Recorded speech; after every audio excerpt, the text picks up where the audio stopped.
Masechet Shabbat Daf Nun Aleph, Shavua Tov à tout le monde. On commence Bezrat Hashem à la troisième ligne du Daf Nun Aleph.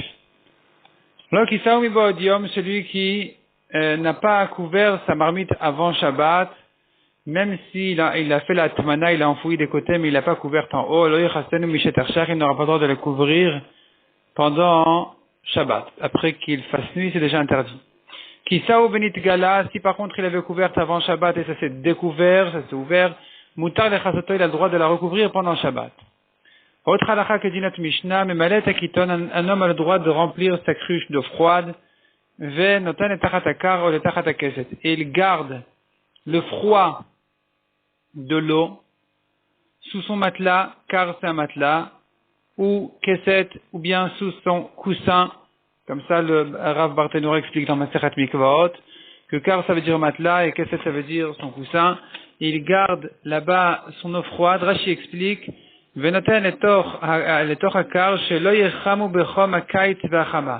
afin que ça ne se chauffe pas de la chaleur de l'été et du soleil. Kegon, comme par exemple, car vekeset shel levedin. Donc il s'agit ici d'un matelas ou d'un coussin shel levedin une matière de feutre qui n'est pas shel nom echalem, qui ne réchauffe pas. Amar Avuda Amar Shmuel, mutar latmin et atzonen. Donc cette notion-là s'appelle atmanat tzonen, ce qu'on vient de voir, de garder le froid. Aujourd'hui, il y en a qui gardent par exemple de l'eau froide du frigo, ils veulent qu'ils sortent pour une journée d'été, ils veulent la garder fraîche, alors ils la mettent dans une sorte d'étui comme ça, qui maintient le froid aussi, que ça ne se réchauffe pas.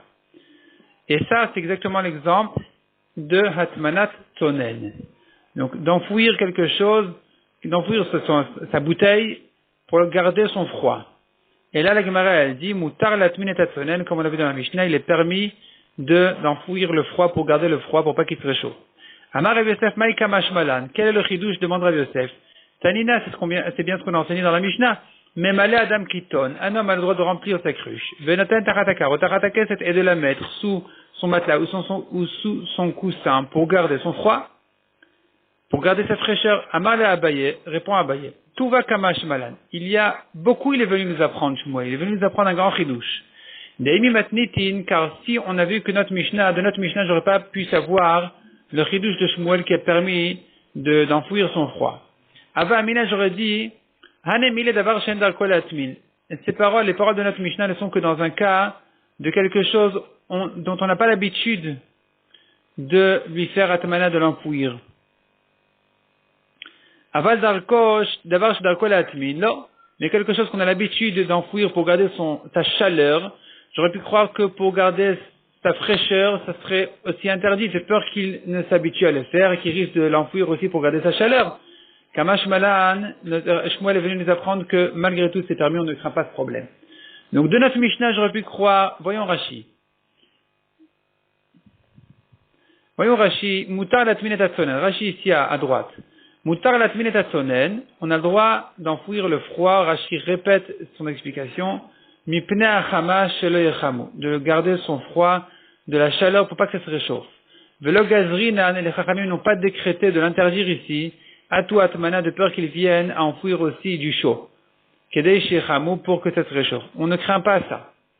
Et la Gemara avait demandé dessus, on l'a déjà appris de la Mishnah, que vient Shmuel nous apprendre ici? Et la Gemara avait répondu, Imi matnitin, dit Rashi, imi matnitin ava amina, si on a vu que de notre Mishnah, j'aurais dit encore, Anemi, ces paroles qui ont permis, les paroles de notre Mishnah qui ont permis de le faire, c'est que dans un cas, kegon maim tzonenin, comme de l'eau froide, shen darkan le'atmi tachatakar vekeset lechameman, dont on n'a pas l'habitude de l'enfouir sous le matelas ou sous le coussin pour les réchauffer, she'en mitramemin bekar, car ils ne se réchauffent pas de cette manière.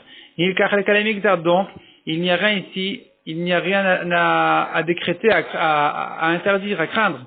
Aval d'avoir chez Darkol Atmin, mais une chose dont on a l'habitude d'enfouir les chamem pour chauffer, qui gon tavshil, comme par exemple un plat qu'on a l'habitude de chauffer, qui est dans une marmite, et là on a l'habitude de le réchauffer sous son matelas, sous sa couverture, ou au moins de garder sa chaleur. Et maloet minenu mipnei achama, j'aurais pu croire qu'il n'a pas le droit non plus de l'enfouir pour le protéger du soleil.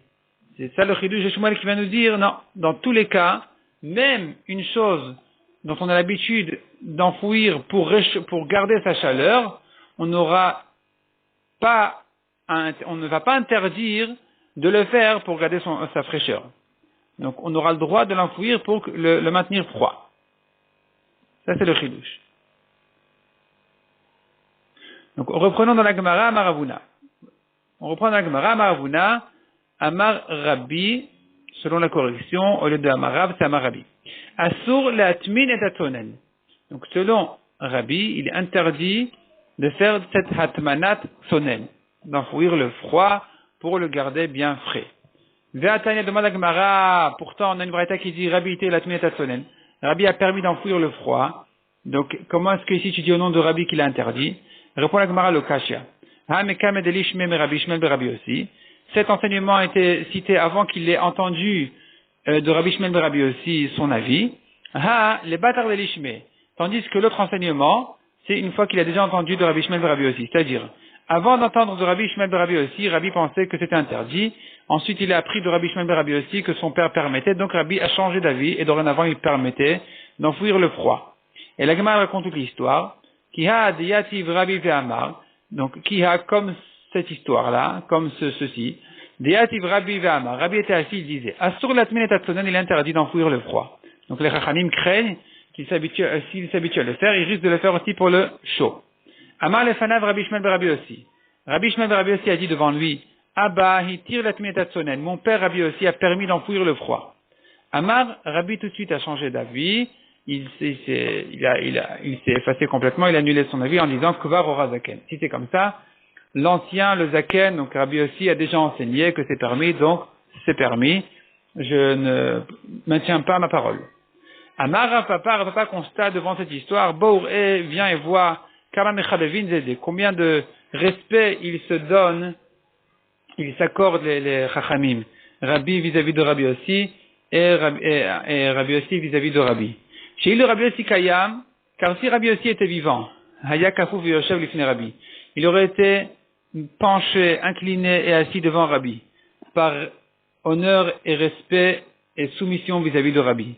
D'ailleurs, Rabbi Shmuel ben Rabbi aussi, la preuve c'est que Rabbi Shmuel ben Rabbi aussi, de même Makoma Votavava, il était aussi important que son père, Vekafou V'Yoshev Lifnei Rabbi, et lui aussi, Rabbi Shmuel ben Rabbi aussi lui-même il était comme ça, plié, penché, incliné devant Rabbi, par respect.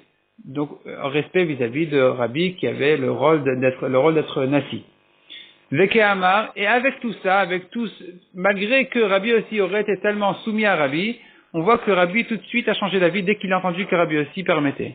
Il a dit que Varorazaken, l'ancien a déjà enseigné, le Rav Rabbi aussi a déjà enseigné que c'est permis, il a déjà tranché à la que c'est permis, donc c'est permis. Donc on voit combien ils se respectaient les Chachamim les uns aux autres. Amar le Rav Nachman et Darou Avde. La Gemara raconte une nouvelle histoire où Rav Nachman a dit à son serviteur Darou, il lui a dit comme ça, premièrement, Atmin litzonen. Donc, enfouis-moi le froid pour le garder bien froid. Ve'aiti, deuxièmement, amène-moi Maya, de l'eau, De'achim kfela rama, qui a été chauffé par un goy. Donc, Kfela, c'est un cuisinier, Aramaa, c'est araméen, ça veut dire goy, et il ne craignait pas ici la cuisson du goy. Shamar Rabbi Ami veikpad. Rabbi Ami a entendu ça, que Rav Nachman se permettait ces deux choses-là, et d'enfouir le froid et de se faire chauffer de l'eau par un goy, et Rabbi Ami n'était pas content de ça. Il était makpid, il n'était pas content. Amar Rav Yosef, maïtama ikpad. Pour quelle raison, a dit Rav Yosef, pour quelle raison Rabbi Ami n'était pas content de ce comportement de Rav Nachman? Que Rav Avid, Rav Nachman il a fait ça comme ses maîtres. C'est bien l'enseignement de ses maîtres de permettre ces deux choses-là. Chadake Rav, de Chadake Shmuel, une chose il a fait en s'appuyant sur l'enseignement de Rav, et l'autre sur Shmuel. Que Shmuel, comme Shmuel, Damar Rabbi Damar Shmuel, Mutar Latmin et Atonen. Ce qu'il a permis d'enfouir le froid, ce qu'il a demandé à son serviteur Darou d'enfouir le froid, c'est bien comme Shmuel qui a dit qu'il est permis de le faire. Que Rav, et l'autre enseignement il a dit comme Rav, Damar Rav Shmuel Baravitra Kamarav, Kol Shu Nechal Kemot Shuchai, tout aliment qui pourrait être mangé cru, on ne craint pas la cuisson d'un goy. Et donc l'eau, évidemment, on peut la boire crue. Évidemment qu'on ne craint pas si elle est chauffée par un goy, il n'y a pas de problème. Donc Rav Nachman, qu'est-ce qu'il n'y a rien à en lui vouloir, il a fait comme ses maîtres. Répond la Gemara Vehu, tandis que lui, Rabbi Ami, qui en voulait quand même à Rav Nachman, Savar, il pensait Rabbi Ami, Adam Chashuv Sha'ane. Un homme important, il est différent. Il montre exemple, tout le monde apprend de lui. Et s'il lui se permet certaines choses, les gens vont croire que même plus que ça c'est permis. Donc il devrait faire plus attention à ce qu'il fait parce que tout le monde le regarde, tout le monde apprend de lui. Tanoura Banan. On continue en début de ligne, Tanoura Banan. Afalpi Shamru en Tomnin, Afilu Bedavar Shenom Osifevel. Malgré que les Chachamim ont dit, il est interdit d'enfouir dans quelque chose, même dans quelque chose, qui n'augmente pas la chaleur du plat, Mishecha Shecha, une fois qu'il fait nuit déjà, parce qu'avant Shabbat, on a le droit d'enfouir que dans une chose pareille, qui n'augmente pas la chaleur. Mais, une fois que la nuit est arrivée, c'est terminé. Même ça, c'est interdit. On n'a pas le droit du tout d'enfouir la marmite dans quoi que ce soit. Même dans quelque chose qui n'augmente pas la chaleur. Malgré tout, dit la Braïta, Imbal Osif, Mosif. S'il veut ajouter des couvertures, il peut le faire. Ketad ou c'est comment il fait? Rabban Shimon ben Gamliel Omer, Notel et Asadinin. Donc Rabban Shimon ben Gamliel dit, il peut retirer les draps.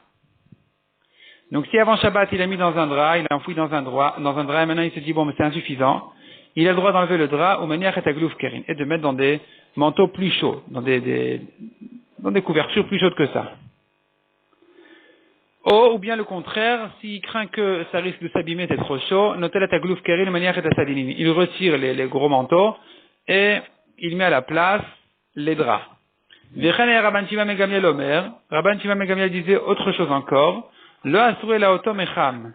Les Chachamim n'ont interdit d'enfouir que la première marmite qui était sur le feu. Donc le kli rishon, la marmite elle-même qui était une fois sur le feu, quand on l'a retirée du feu, il est interdit de l'enfouir. La temana est interdite. Aval pinam imecham le mecham. Mais si il a versé le contenu de la marmite qui était sur le feu dans une autre marmite, moutar, ça sera permis ici d'enfouir la deuxième.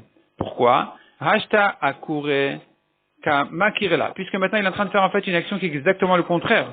Il est en train de refroidir son plat en le versant dans une marmite qui n'était pas sur le feu. Alors, Artur et Kamir Tarla, est-ce qu'on a à craindre qu'il risque de la faire chauffer? Il est en train de faire maintenant une action exactement qui est le contraire de celle-là. Donc, dans ce cas-là, les Chachamim ne vont pas lui interdire d'enfouir la deuxième marmite en craignant qu'il risque de la réchauffer. Il est en train de faire exactement le contraire. Dans ce cas-là, ce sera permis.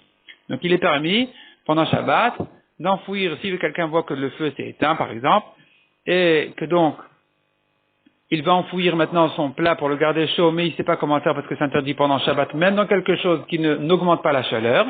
La solution qui lui est proposée ici est de verser le contenu de la marmite qui était sur le feu dans une autre marmite. Il sort une marmite de l'armoire et là-bas il met là-bas son plat chaud, et ensuite, ce plat chaud-là, il peut l'enfouir dans n'importe quoi, dans des serviettes, dans des couvertures, de manière à le maintenir bien chaud. Taman vekissa bedavar enital beshabbat, autre halakha que dit la Braïta ici, quelqu'un qui était taman, il a enfoui sa marmite, vechissa, et même il a couvert en haut, bedavar enital beshabbat, dans quelque chose qui peut être porté pendant Shabbat, qui n'est pas moukté. Au taman bedavar shenan enital beshabbat, ou bien dans un cas où il a enfoui de tous les côtés dans quelque chose qui est moukté pendant Shabbat, qui ne peut pas être porté pendant Shabbat. Par contre, vekissa bedavar enital beshabbat, mais il a couvert en haut avec quelque chose qui peut être porté pendant Shabbat. Arrête de noter le marzir, celui-là n'a rien à craindre, il peut retirer et remettre pendant Shabbat parce que de toute façon il ne touche pas le mouktsé. Par contre, si Taman vekissa bedavar shenon ital beshabbat, s'il a enfoui des côtés, même en haut, dans quelque chose qui est mouktsé, qui n'est pas porté pendant Shabbat, ou bien même si chez Taman bedavar anital beshabbat, il a enfoui de tous les côtés dans quelque chose qui peut être porté pendant Shabbat. Par contre, vechissa bedavar shenon ital beshabbat, mais en haut, c'est couvert d'un mouktsé qui ne peut pas être porté pendant Shabbat, là il est en problème. Imaya le goulé mixato, notel ou mardir. S'il y avait un petit peu qui était quand même dévoilé, il aura le droit de toucher là-bas et de cette manière-là de prendre et de remettre. Veim lave, mais si tout est couvert complètement de mouktsé, là il est en problème. Et no notel ou mardir, il n'a pas le droit de retirer, on a tourné la page, et le notel ou mardir, il n'a pas le droit de retirer et remettre sa marmite là-bas parce que tout est mouktsé. Rabbi Yehuda Omer. Neoret shel pishtan daka. Donc neoret, on a dit, c'est ce qui sort quand on secoue le lin. Alors il y a des petites fibres de lin comme ça, tout fin, qui sortent de là-bas. Et ensuite il les rassemble et il enfouit dans sa marmite. Harei kezevel. Ça a une chaleur comme des excréments qui font que ça augmente la chaleur du plat. Et donc on n'a pas le droit d'enfouir dedans, donc dans ces fibres de lin, même avant Shabbat, parce que ça augmente la chaleur. Autre halakha que dit la Braïta, manichin mecham al gabe mecham, il est permis de mettre, mecham c'est une marmite de rachidi shel nechoshet, de cuivre, sur une autre marmite de cuivre, ou quand les deux sont chaudes, ou kdera al gabe kdera, kdera c'est une marmite d'argile, avalo, les mots avalo il faut les effacer, apparemment il faut les effacer, et il faut dire ou kdera al gabe mecham, il est permis aussi de mettre une casserole d'argile sur une casserole de cuivre, ça c'est permis pendant tout ça est permis pendant Shabbat même, quand les deux sont chaudes. Avalo, c'est là où il vient l'eau, mais pas au mecham al gabe kdera. Ça c'est interdit de mettre le cuivre sur l'argile, c'est interdit. Rashi explique, voyons Rashi ici, à gauche, en haut, kdera michel cheres. Kdera c'est d'argile. Yesh sfarim. Le Rashi d'avant, il disait, Mecham shel nechoshet, Kdera Michel Cheres. Yesh Sfarim shekatuv ben, aval lo Mecham al gabe Kdera.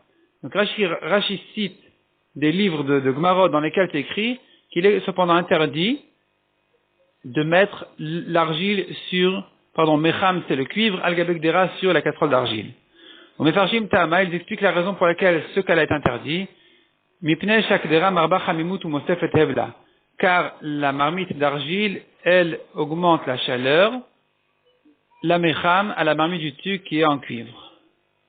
Et donc c'est pour ça que dans ce cas-là exceptionnellement, ça sera interdit. Donc ça sera que ce cas-là qui est interdit comme c'est corrigé sur le côté. Dans la Gemara, sur le côté de la Gemara, à gauche, enfin chez moi c'est à gauche, c'est corrigé que c'est que ce cas-là qui serait interdit. Même d'après cette version-là, on n'a que ce cas-là qui est interdit. Aval betosef tagarsinan, mais Rashi continue et ramène que dans la Braïta de Tosefta, la version elle n'est pas comme ça, et elle permet tous les cas. Ou Mecham al gabe kdera, même le cuivre sur l'argile serait permis. On continue dans la Gemara.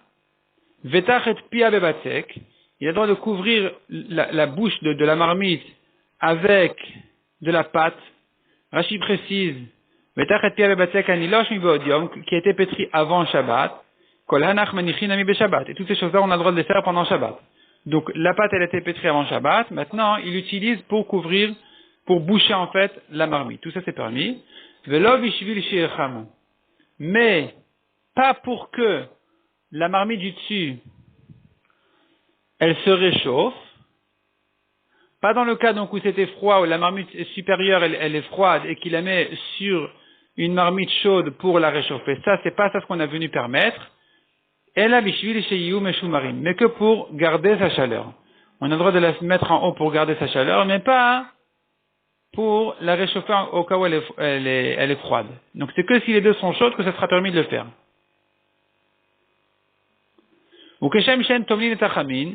Et la Braïta continue, dit de la même manière qu'il interdit d'enfouir le chaud, Karen pendant Shabbat, donc Karen Tomlin et Tatsonen, de la même manière il interdit d'enfouir le froid aussi pour maintenir son froid, sa fraîcheur.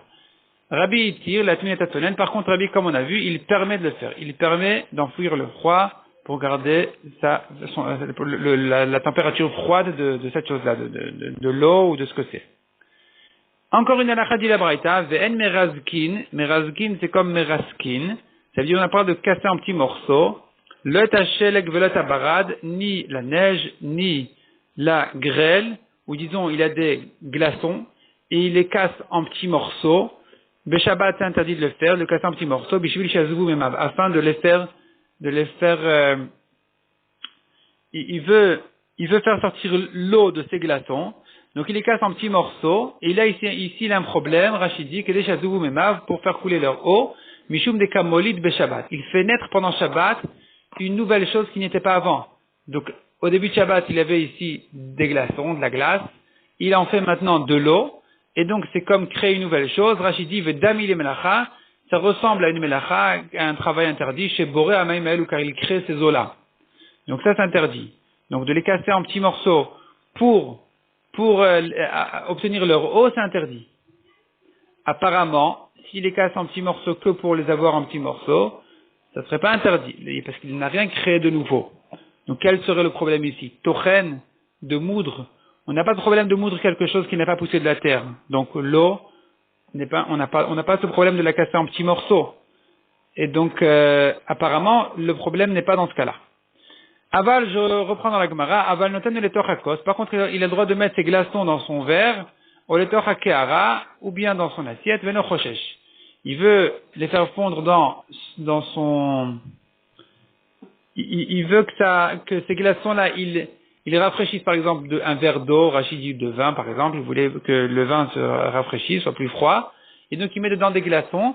Là, on ne craint pas le molide. Ça s'appelle pas qu'il a fait naître une nouvelle chose qui n'était pas avant, parce que petit à petit ça rentre dans l'eau, on ne reconnaît pas l'eau des glaçons, et puisque immédiatement ils rentrent dans l'eau immédiatement, donc dans ce cas-là il n'y a pas ce problème-là, et ça sera dans ce cas-là permis. Hadran alach bamet omnin. On commence Bezrat Hashem le 5e périque de Masechet Shabbat qui va traiter la lachot des behemoth. Quelqu'un qui est un animal et il veut savoir de quelle manière s'en occuper pendant Shabbat. Donc, qu'est-ce que l'animal a le droit de porter au Reshut Harabim pendant Shabbat, qu'est-ce qui est interdit? C'est pas que l'animal, il a une Torah ou des mitzvot, c'est pas que l'animal, il sera récompensé ou puni au Gan Eden ou au Gehenom, c'est pas ça le problème, mais la Torah a dit qu'un homme est ordonné de faire attention à ce que se reposent aussi ces animaux. Les magnes, noir, shocha, vachamocha, et donc il y a des psukim très clairement où la Torah a ordonné à un juif que lui se repose pendant Shabbat, son fils et sa fille, et aussi ses animaux. Et donc, il doit faire attention que ces animaux ne portent pas pendant Shabbat quelque chose au Reshut Harabim. Maintenant, qu'est-ce qui s'appelle porter et qu'est-ce qui ne s'appelle pas porter? Quelqu'un qui tire son chien avec une laisse dans un Reshut Harabim, est-ce qu'il craint le problème que les chiens en fait portent sa laisse, oui ou non? Et là, justement, la Mishnah elle va nous apprendre toutes les règles de ces choses-là. Donc la Mishnah demande comme ça, Bame bema yotza ou bame na yotza. Avec quelle chose l'animal peut sortir et avec quoi il n'a pas le droit de sortir? Rashi explique, Bame bema yotza vechule. Rashi ici à gauche, les fiches Adam etzuva le shvitat behamto beshabbat. Car un homme est ordonné de faire attention au repos de ses animaux, de ses bêtes pendant Shabbat, ou midi de mintera bebema. Et la règle est que toute chose qui sert à garder la BMA, l'animal, avetarchit ve'ucha. C'est considéré comme le bijou de cet animal-là, et c'est son habitude. Ve'la ve'masoy. Ça ne s'appelle pas qu'il porte. Ou mide de l'homme. Minterabe, par contre, quelque chose qui ne sert pas, quelque chose qui n'est pas suffisant, par exemple, pour garder l'animal, have masoy, ça s'appelle qu'il porte. Il faut savoir quelles sont les choses qui sont considérées comme quelque chose qui sert à garder l'animal, et qu'est-ce qui ne rentre pas dans cette définition. Donc la Mishnah nous dit comme ça. Yotza gamal ba'afsar, venaka bachatam, veluvdekim ba'porumbia, vesus ba'sher. Donc nous avons ici Agamal c'est le chameau. Yotza Agamal, le chameau peut sortir au Reshut Harabim, ba'afsar. Afsar, ça doit être quelque chose genre de corde qui est attachée à sa tête, avec laquelle on tire le chameau. Venaka bachatam, naka c'est la chamelle, bachatam elle a un anneau dans le nez, elle est plus difficile que le chameau, et donc il faut vraiment lui percer son nez pour mettre là-bas un anneau dans lequel on va mettre la corde qui sert à tirer cette chamelle. Velouvdekim, l'ouvdekim c'est un âne spécialement fort, porumbia avec une muselière de fer, vesus bacher et le cheval. Bacher, alors Rashi explique qu'est-ce que c'est que cher. Rashi dit Bacher, kemo et adas viv savaro. Et adas c'est un bracelet. Donc il a un ruban tout autour de son cou. Vetabat kavuaba. Et il y a un anneau qui est attaché à ça, à cette corde, à ce ruban. Et on attache ensuite une corde à cet anneau-là pour tirer l'animal. Ça c'est le cheval. Et donc, il a le droit de sortir de cette manière-là pendant Shabbat. Donc, vechol balé asher et sin bacher, et aussi toutes les bêtes qui ont l'habitude d'être tirées de cette manière-là, ont le droit de sortir avec ce cher en question. Donc, le cher, je répète, c'est le ruban autour du cou, qui est attaché à un anneau. Et dans cet anneau-là, on met une corde pour tirer ces bêtes-là. Donc, on a le droit de les sortir de cette manière-là. Venim shachin bacher, on a le droit de les tirer aussi comme ça. Ou mazin alen vetovlan mimkoman. Mazin alen vetovlan mimkoman, c'est autre chose complètement, on est sorti complètement de la halachot de Shabbat. On est en train maintenant de se concentrer justement sur ce cher en question. Et là, la Mishnah elle vient traiter un autre cas complètement, qui est le cas de Touma. Si ce cher en question est devenu tamé, alors de quelle manière on peut le purifier? Est-ce que vraiment il faut le sortir du cou de l'animal ou pas? La Mishnah vient nous apprendre que c'est pas la peine. Mazin alehen. On a le droit d'asperger, si c'est une touma tmet, une touma pour un mort, on aura le droit d'asperger de l'eau avec la cendre de la vache rousse sur le chair en question, donc sur cette corde-là qui est tout autour de ce ruban qui est tout autour du cou de la bête. On aura le droit d'asperger dessus sans l'enlever de sur la bête. Et ça peut se purifier de cette manière-là. Betovlan mimkoman, on pourra dire aussi, on pourra faire tremper la bête dans l'eau, jusqu'à la hauteur de son cou inclus, pour tremper donc ce ruban-là pour le purifier, et de cette manière-là, ça sera tahor, ça sera pur. La Gemara va expliquer pour quelle raison on ne craint pas ici la khatita. On devrait dire, c'est trop serré, soit c'est trop serré à son cou, selon certaines explications bien, le ruban est trop serré à l'anneau, donc comment on peut les purifier de cette manière-là? Mais en tout cas, ce qui est clair, c'est que la Mishnah veut dire qu'en trempant l'animal dans l'eau, on aura purifié, donc on aura trempé de cette manière-là le chair en question, ce ruban-là, et donc on pourra le purifier de cette manière-là. Demande à Gemara, Maïna Akabachatam. C'est quoi l'histoire de la chamelle avec Khatam? De quoi il s'agit? Amar Rabababachana, Nakta Chivarte, c'est une chamelle blanche, grande, elle est difficile, c'est difficile à la garder, elle se sauve tout le temps. Et là, Bezmama de Parzela. Donc on lui fait un anneau dans son nez. Rachid dit Bezmama de Parzela. Peut-être que c'est muselière que Rachid veut dire en français au début. Ensuite Rachid dit Nokev et Rotmo. Il perce son nez. Umachniso betocho. Vehu kemin tabat. Et il rentre ce genre d'anneau dans son nez. Et ensuite, il attache à ça une corde pour la tirer. Donc ça c'est Naaka Bachatam. Et ça, c'est plus costaud encore, c'est plus fort comme garde que pour le chameau. On a dit le chameau, Aftar. Il se suffit de la corde autour de sa tête, c'est suffisant. Elle a besoin d'un anneau dans son nez. On verra ensuite dans la Gemara, est-ce que l'inverse est permis? Donc l'anneau dans le nez du chameau et la corde autour de la tête de la chamelle. Velouf de Kim à Pourmia. Louf de Kim, c'est un âne, fort, spécialement fort. Pourmia, qu'est-ce que c'est? Demande la Gemara. Amar Avuna Chamra Luba, c'est un âne qui vient de l'endroit qui s'appelle Lov. Et cet âne-là, il est spécialement fort, mais il faut le tenir, il est plus difficile à le retenir, à le garder. Il a besoin, mais pas des parzela, une muselière de fer. La Gemara raconte que Lévi Shadar Zouzel Bechouzaï. Lévi a envoyé de l'argent, une bourse d'argent, à l'endroit de Chouza, les Misvan et Chamra Luba, pour leur demander de lui acheter un âne Luba, de Lob. Tsarou, Shadroule Sare, et ils lui ont rendu l'argent, la bourse, en lui ajoutant là-bas de l'orge, les mémars pour lui dire, des nigres de Chamra, les pas de l'âne, Sare, selon l'orge. Rashi explique, Shadrou les Sare, Rashi un petit peu en bas, à gauche, un petit peu plus en bas que dans la Gemara, à gauche. Tsarou Shadrou les Sare, dit Rashi, Tsarou Maotav, ils lui ont rendu les pièces dans sa bourse, Ve Shalchulos Seorim Bitfor Maotav, ils lui ont envoyé aussi de l'orge dans sa bourse d'argent, Velor Afiliknat Lochamor, il ne voulait pas lui acheter cet âne en question, mais Pnei Shurachok mi Bavel, Maalach Khatishana, car il est loin de Bavel, de quoi marcher une distance d'une marche de 6 mois, Khatishana, une demi-année. Kedamar Bagozel, Rachir amène une preuve de la Gemara dans la Bakama. Vesi Ueta, et ils lui ont donné donc conseil, les Knot Hamor Bimkomo, d'acheter un âne simple à son endroit, Viachilenu Seorim Tamid, et de lui donner toujours à manger de l'orge, Benimtach Hamorotov ou Meshubar, de cette manière-là, il va trouver son âne bien et de bonne qualité. Rashi continue et dit, Nigre de Chamra Sare, Psiotav Shel Chamor, les pas de l'âne, les fils Seorim Sheochel, selon l'orge qu'il mange. Donc, c'est pas la peine de t'acheter un âne de si loin, donne à ton âne de l'orge et il sera aussi bien fort. Amar Avidamar Shmuel. Marlifin Ifne Rabbi, on a inversé devant Rabbi les cas, en lui demandant Shalzu Bezu Maou.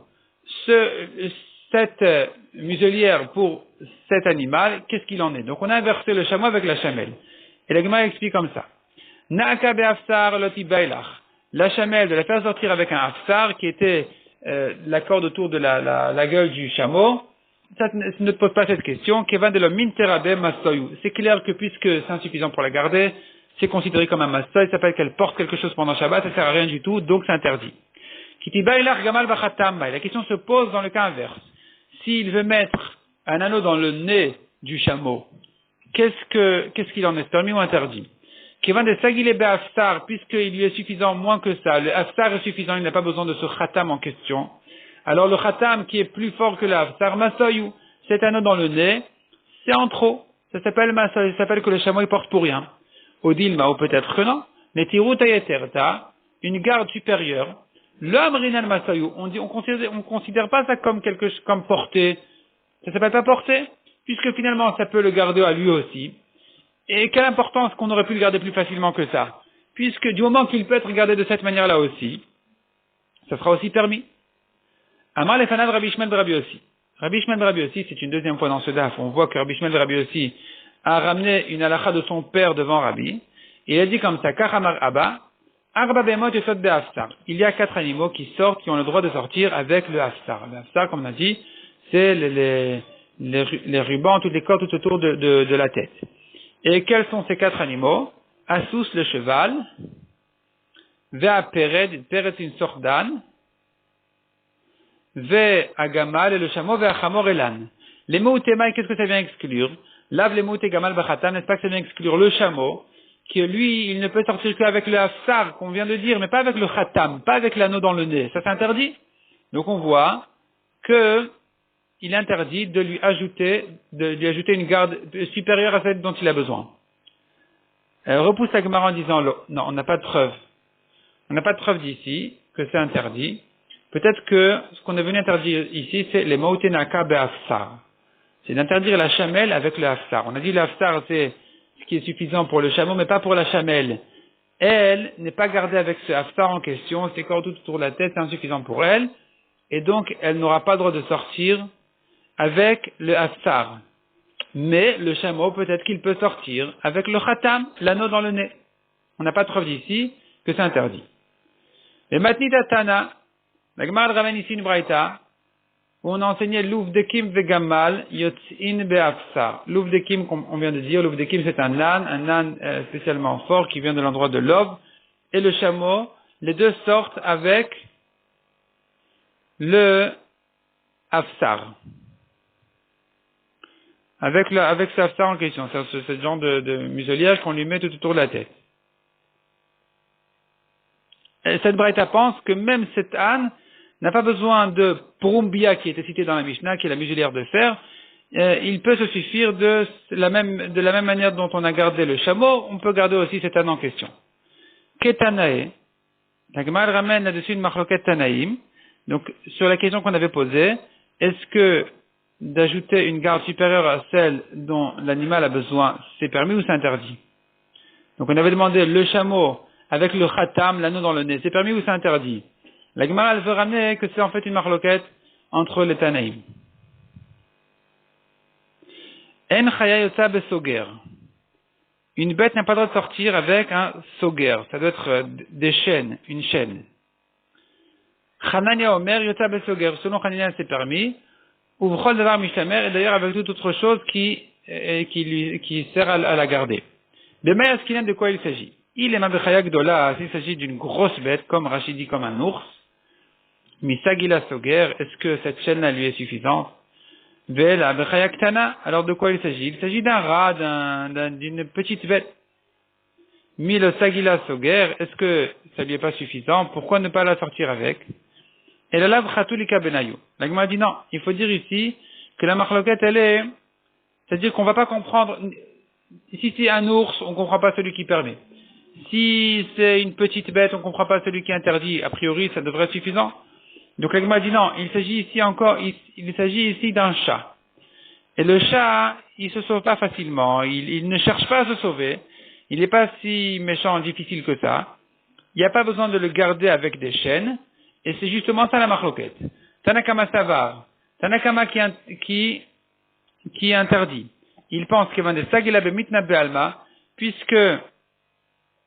puisque une petite corde lui est suffisante, masoyu. Plus que ça, une chaîne, ça s'appelle porter, c'est interdit. Vechanania savar, tandis que Hanania qui permet, il pense qu'on est tiruta eterta l'amrinan masoyu. Tout ce qui ajoute dans la garde, on ne dit pas que c'est un masoy. Même si on l'a gardé avec une chaîne qui serait adaptée à une bête plus difficile que celle-là, on n'appelle pas ça porter pendant Shabbat, c'est pas interdit. Amar Ravuna Bachia Amar Shmuel, halakha ke Hanania. Donc Shmuel tranche ici l'halakha comme Hanania que c'est permis de la sortir avec une chaîne, de sortir par exemple le chameau avec l'anneau dans le nez, ou toutes sortes de choses qui ne lui est pas vraiment nécessaire. Puisque finalement, ça peut le garder aussi, c'est permis. Lévi Béré de Ravuna Bachia. La Gemara raconte là-dessus une histoire. Lévi Béré de Ravuna Bachia, Vera Baravuna. Donc deux Chachamim, un Lévi, l'autre qui était Rabba Baravuna. Avukeaz le Beucha, ils allaient ensemble en chemin. Kad mechamra de Lévi, le chamra de Rabba Baravuna. L'âne de Lévi a devancé l'âne de Rabba Baravuna. Chalashdat de Rabba Baravuna. Rabba Baravuna s'est raffaibli son esprit, il s'est un peu vexé, et il croyait que Lévi avait fait exprès de le dépasser. Amar emale milta ki echedi totavdate. Alors Lévi s'est dit, je vais dire un petit mot à Rabba Baravuna pour l'apaiser, pour le calmer, pour le rassurer. Amarlo, et donc il lui a demandé, Chamor shasaka vraim kegonze. Lévi s'est adressé à Rabba Baravuna. Donc Lévi, dont l'âne avait dépassé l'âne de Rabba Baravuna, il a demandé à Rabba Baravuna, dis-moi, j'ai une question.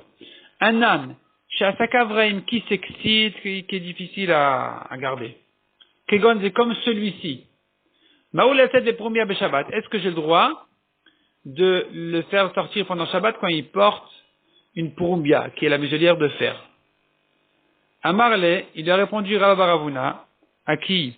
À Lévi, qui était le fils, qu'on a dit, donc Lévi Béré de Ravuna Bachia, Lévi qui était le fils de Ravuna Bachia, et Rabba Baravuna lui a dit, Achia Maravour, ainsi a dit ton père, donc, Ravuna Bachia, Mishme de Shmuel, ton père a enseigné au nom de Shmuel, Halakha ke Hanania, que l'halakha est comme Hanania, que c'est permis de faire sortir, qu'il est permis de faire sortir une bête, même avec quelque chose qui ne lui est pas vraiment nécessaire pour la garder, quelque chose qui pourrait garder même des bêtes qui sont plus difficiles qu'elle, ça sera quand même permis de la sortir avec. Donc il n'y a aucune importance à savoir ici si cet âne-là il est difficile ou pas difficile, est-ce qu'il est différent des ânes en général ou pas, est-ce qu'on va selon chaque âne en soi ou bien on juge les ânes en général, peu importe toutes ces questions-là, même si tu sors un âne avec quelque chose qui est adapté à une espèce, à une bête qui est plus difficile que lui,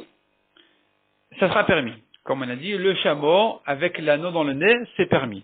Ou bien, l'âne classique, on aura le droit de sortir comme les ânes qui viennent de l'Ove, qui ont besoin d'une muselière en fer. Donc finalement, ton âne, tu n'as pas de problème de sortir pendant Shabbat, même si c'est un âne classique, tu aurais le droit de sortir avec cette muselière en fer. Et donc de cette manière-là, Lévi, en fait, de cette manière-là, il s'était excusé auprès de Rabba Baravuna en lui racontant en fait que c'est pas de sa faute, c'est son âne qui était difficile. Donc c'est pas moi qui a cherché à te dépasser, c'est mon âne qui a dépassé le tien.